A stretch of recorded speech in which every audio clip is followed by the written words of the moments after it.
The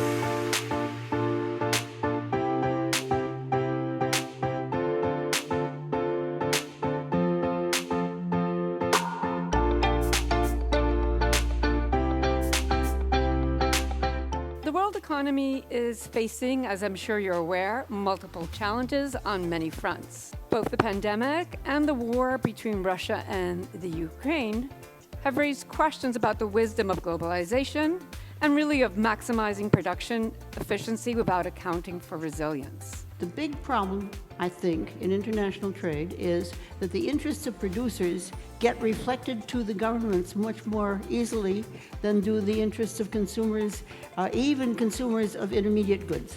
Second thing is that every large American company that I know of, and I've asked several, always keeps at least two sources of supply outside the same country. They do not rely on one country.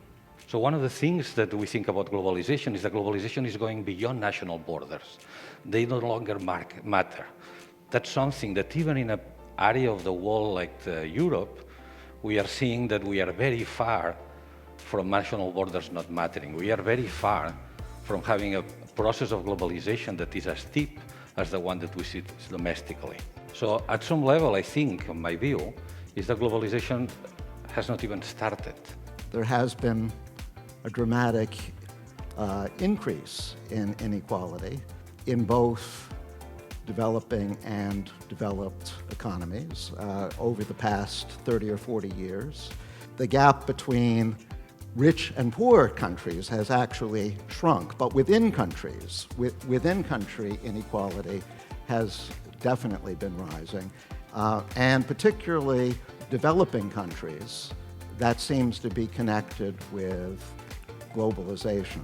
Very strong negative correlations are found between reported life satisfaction and unemployment, percentage of poor people, percentage of unemployment rate in the country, also own unemployment and own poverty. Education and access to good jobs is key on self-reported well-being, is key to individual happiness and therefore to individual productivity and social participation. I think inflation will be returning to a more normal level and to a level close to the inflation target. Now, central banks in most advanced economies are strongly committed to fighting inflation. They will not hesitate to increase interest rates as much as needed, and as a result of that, there will be a recession.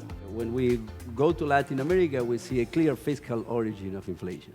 And then the focus on our work is basically on the fiscal side, and how the fiscal side then puts pressure on the monetary side. The big lesson that we draw from the book is the value of fiscal discipline, and the value of fiscal discipline as not a particular political party should defend, but the state, the government should defend. We think companies should act on behalf of shareholders because they are typically set up that way.